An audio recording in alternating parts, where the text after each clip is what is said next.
There was a kind of moment historically, Ukraine being a new country, they hadn't established clear procedures, archival procedures. So many things that had been classified were suddenly available. And they were incredibly gracious and hospitable in the archives. So basically whatever I asked for, they brought to me. And even brought me cups of tea and things to, to nibble on to keep me going as I went through all these documents, mostly captured German records and things that people had not looked at before. I mean, they had literally the markings of the time. The edges of the documents were charred and the footprints were on them. You could imagine that someone had just scooped these files up and shoved them in these folders.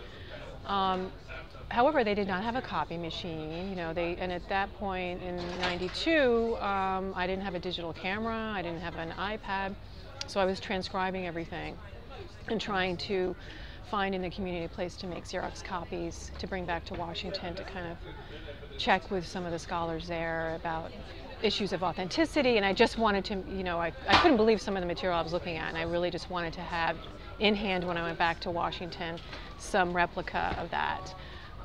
So that was a bit of a challenge. But other than that, the community was incredibly supportive, and a lot of witnesses from the war, once they found out I was working in the archives, literally came. Really the main thrust of the book is that, I'm placing women in the killing fields, ordinary women, outside the camp structure. So when we think about German women's knowledge, or even beyond knowledge, what they directly saw, terms of the crimes, once you isolate those crimes, within the confines of a camp, the possibility of seeing, the proximity to these events is not as high. So when I place the women in these scenes in the East, 500,000 of them circulating around, they see what's happening. They see, as you just mentioned, the railway cars bringing Jews to the gassing centers, in this case, the killing centers, because they're on the platforms where these deportations are,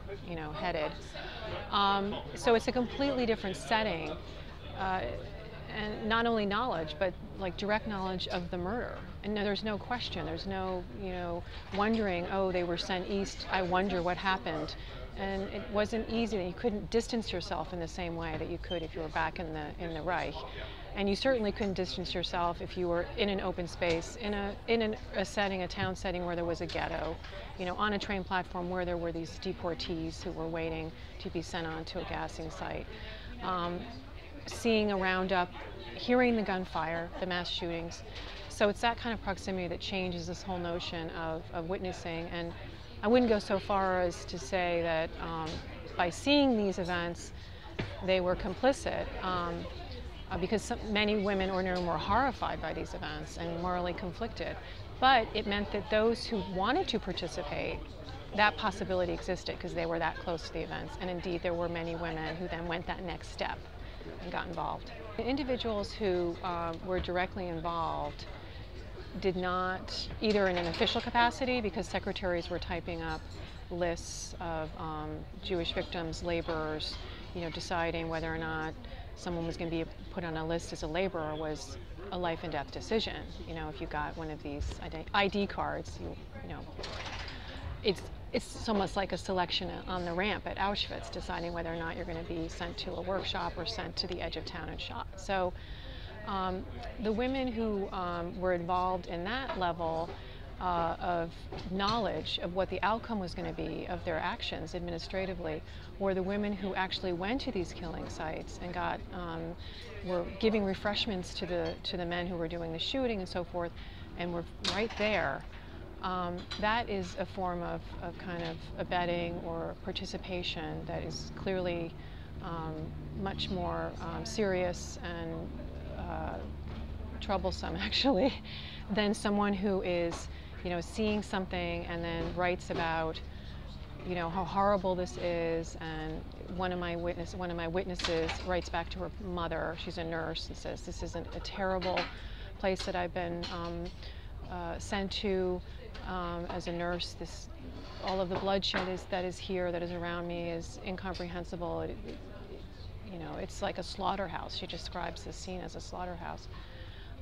And she pulled back as much as she could, and was collecting information that she used after the war to pursue justice, to try to bring about some sort of justice. So, those who witnessed whom were upset about it, wrote about their struggles, moral apprehensions.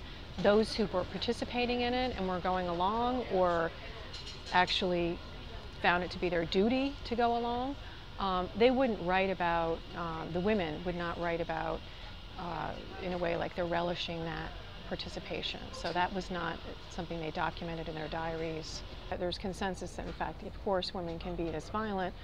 I think that the bigger question, particularly coming out of this history, this research, is not so much the capacity to do harm, but the ways in which they do it and how they become convinced of this idea, of this ideology, which is driving the Holocaust, the anti-Semitism, the imperialism, wanting to be part of this experiment in the Eastern occupied territories, to be part of this colonial empire. Yeah, that they become very politicized. So these are not housewives who are just, at home preparing supper for their husbands who come back, who do have the blood on the hands.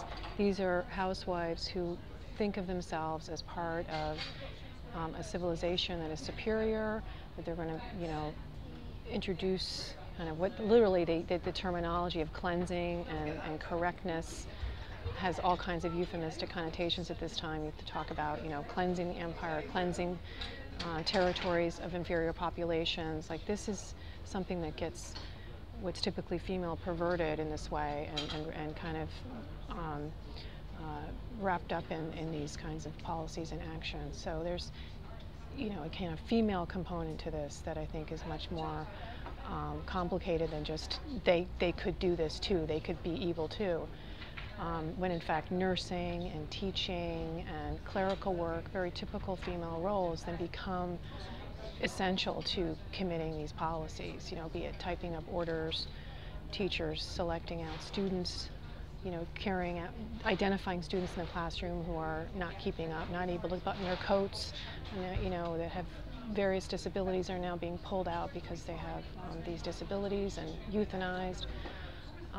Nurses who are supposed to be healing are now, giving injections to those children and to mentally and physically disabled because they should no longer be part of this, the German, Volksgemeinschaft, the community. So I think these are the more, I think, important areas that come out of this book that need to be further studied.